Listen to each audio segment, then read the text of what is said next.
Hi, I'm Dave Calhoun and welcome to My Railroad. Being a former nickel plater in Cleveland, this is my version of what would happen had the railroad continued on in years instead of going to the Norfolk Southern. Over here we have, hanging over the river, Jacob's Oysters and Clams, and of course we have Corriston's Cannery. Now, they were expecting a spur to come in, but they put in a road instead. This, by the way, is the bridge, 55th Street.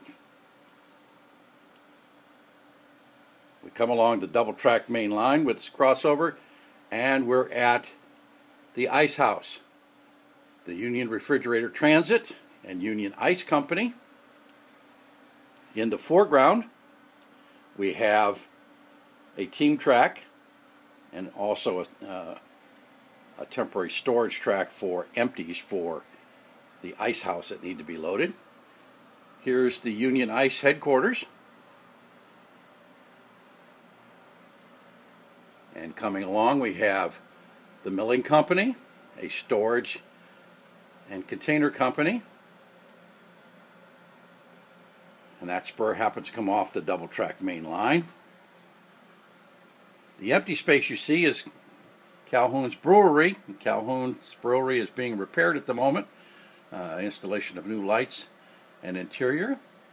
We've just recently completed the Pioneer Packing Company. The smokestack has got to go in yet. It's being hand lettered. And there is the freight station over here on the west end.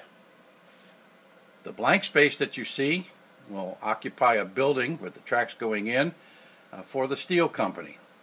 We then come up to a 4-track yard with also another team track, and the rest of the small town being filled in. We come along, there's some landscaping that needs to be done. Here's the EU Tower. And we have a small fuel company right here. This power pack, by the way, is merely for the lights for building, power for switches. A train that you see is crossing over several double slip switches coming off the main line.